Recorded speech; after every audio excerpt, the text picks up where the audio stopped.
guys, it's me Naho, and I'm going to show you this. This is a Flip Up Fairy Tales, and I'm going to show you this story. It's going to be in 2 parts because it's going to take 2 minutes.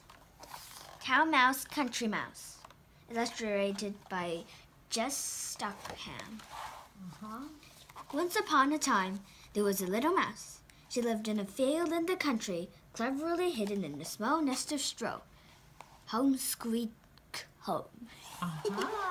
Just like mouse.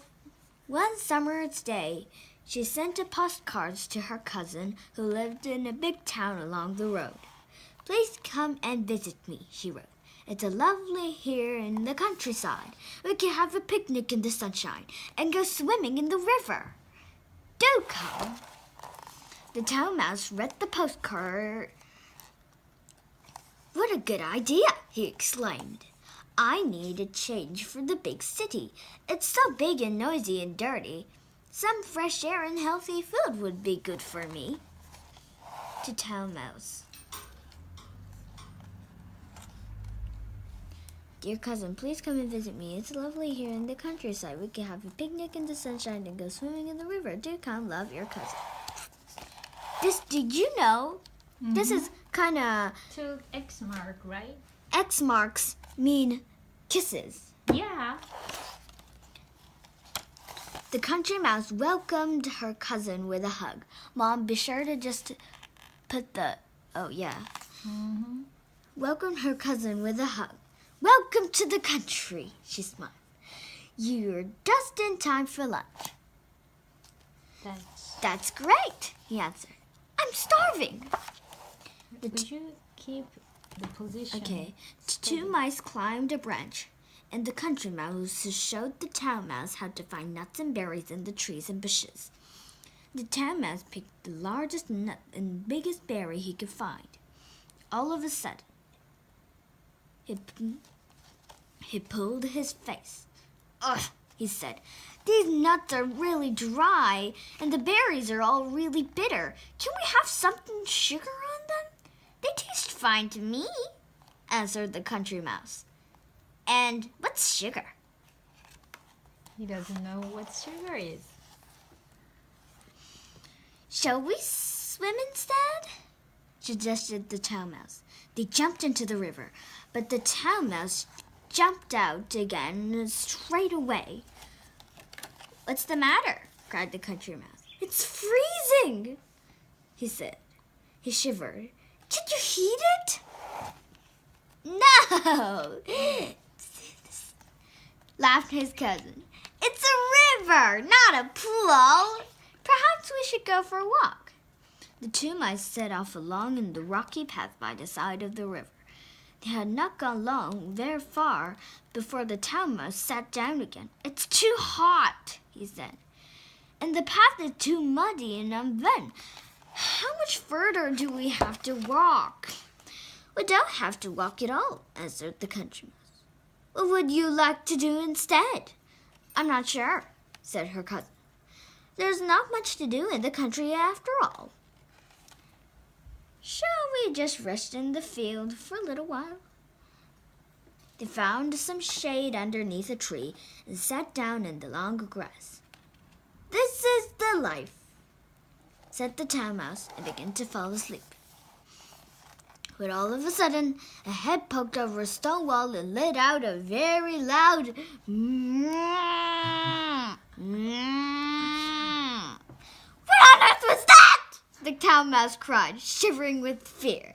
Don't be frightened, said the country mouse. Try not to laugh. It's only a cow. There are lots of them in the country. It won't bother us. It's kind of bothering. Yeah.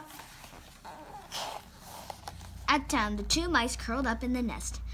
I can't sleep, mourned the town mouse. This straw bed's too itchy. I'm not sure I like this thing. I like it here after all. The food is a bit dull and the river is too cold. You have to walk everywhere and those cows are downright dangerous.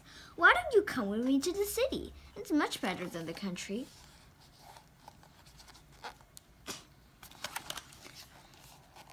There's so much to do and plenty of fantastic food. You'll love it. It does sound exciting, agreed his cousin. Maybe I do need a change. Why not we set off now? When the two mice arrived in town, they went straight to the town's mouse home. They climbed through a hole and cut into the wall. Make yourself at home, said the town mouse. I'll go and find us some supper. I'm tired after all that journey, said the country mouse. I'll just have a little nap.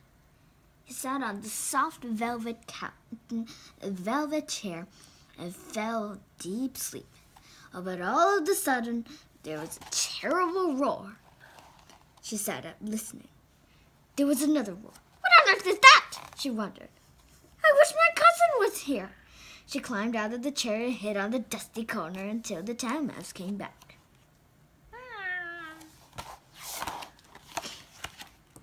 The town mouse squeaked through the hole with his arms full of finest foods.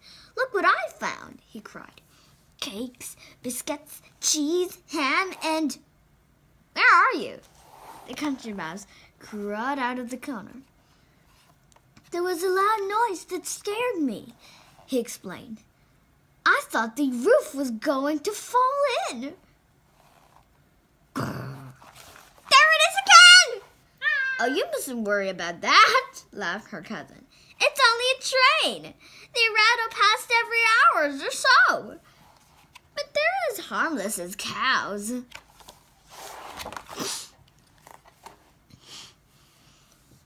The town mouse spread a silk cloth over the table. They sat down to the fabulous feast. The country mouse was hungry, but she stopped eating before long. What's the matter? Asked her cousin. Not hungry? It's very nice, replied the country mouse. It's much grander than the food I eat at home, but it's very rich.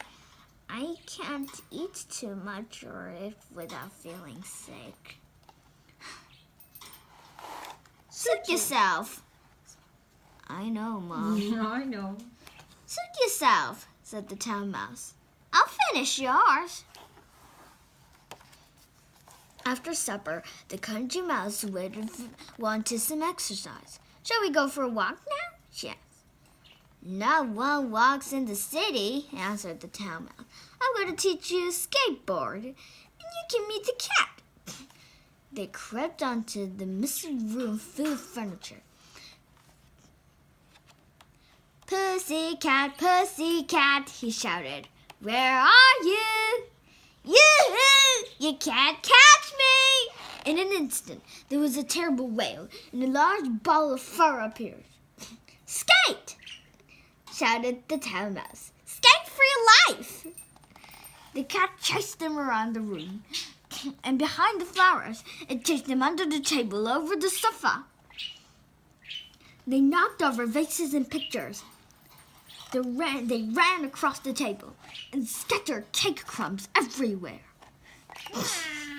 Well, looks very cute, Cat.